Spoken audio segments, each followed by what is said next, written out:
நம் பாவங்களை தேவன் மன்னிக்க விரும்பினால் மன்னித்து விட வேண்டியதுதானே?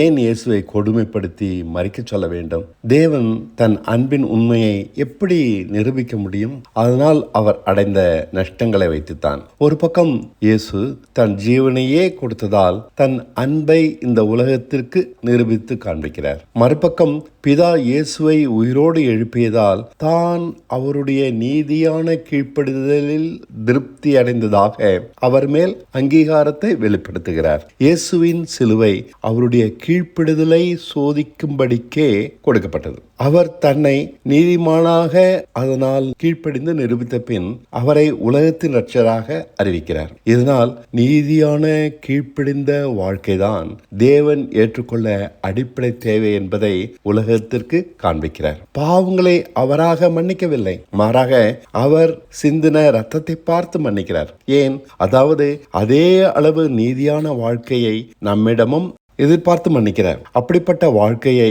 இயேசுவிற்கு தந்தது போல நமக்கும் தர அவரால் முடியும். பொய் சொல்ல மாட்டேன், திருட மாட்டேன் என்பன போன்ற கீழ்ப்படுதல்களில் அவர் பிரியப்படுவதில்லை. இதை நிச்சயத்துடன் சொல்வேன். ஒருவேளை அப்படிப்பட்ட கீழ்ப்படுதல்களில் பிரிய வைத்திருந்தால் மோசேயின் கட்டளைகளை தேவன் புறக்கணித்திருக்க மாட்டார். அவருக்கு பிடித்ததெல்லாம் அவர் சித்தப்படி கீழ்ப்படிந்து நடப்பதுதான். இதைத்தான் இயேசுவிடம் நாம் காண்கிறோம். அப்படிப்பட்ட கீழ்ப்படிதலே நம் மாம்சத்தை முற்றிலும் அழித்துவிடும். உண்மையில் இயேசு வாழ்ந்த அதே தரமான வாழ்க்கையை நமக்கும் தருகிறார். அதன் பின் அவர் பெற்ற அதே அங்கீகாரத்தை நாமும் பெறலாம். பவுல், யோவான், பேதுரு போன்றவர்கள் வாழ்க்கையில் நாம் அதே அங்கீகாரத்தை பார்க்க முடிகிறதே.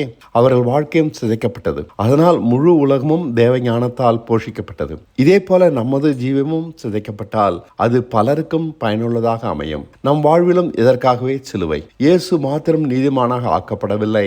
அவரை பின்பற்றுகிற ஒவ்வொருவனும் தேவ சித்தத்திற்கு கீழ்ப்படிந்த வாழ்க்கையால் நீதிமானாக்கப்பட்டு உலகத்திற்கு ஜீவ அப்பமாகிறான். அவரை போலவே இவனும் நொறுக்கப்பட்டதால் இந்த உலகத்திற்கு வெளிச்சம் தரும் ஒளியாகிறான். இயேசு போனார், அவர் பின்பற்றின இவர்களும் மறைந்து விட்டார்கள். இன்று உலகத்திற்கு உயிருள்ள சாட்சி தேவை.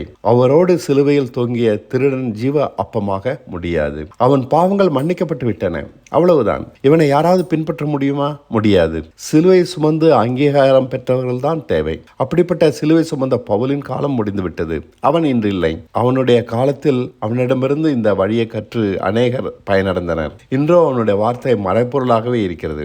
அதை படித்து முழுமையாக பயனடைவது கஷ்டம். இன்றைய உலகத்தின் பசியை இவர்களால் தீர்க்க முடியவில்லை. நமக்கு இன்று ஜீவனுள்ள சாட்சி வேண்டும். அப்படிப்பட்ட ஜீவ அப்பமே நம்ம எல்லோரையும் திருப்திப்படுத்தி போஷிக்க முடியும். பட்ட பாடுகளினால் கீழ்ப்படிந்தவர்கள் தான் இன்று ஜீவ அப்பமாக முடியும். அவர்களால் தான் எழுப்புதல் வரும்.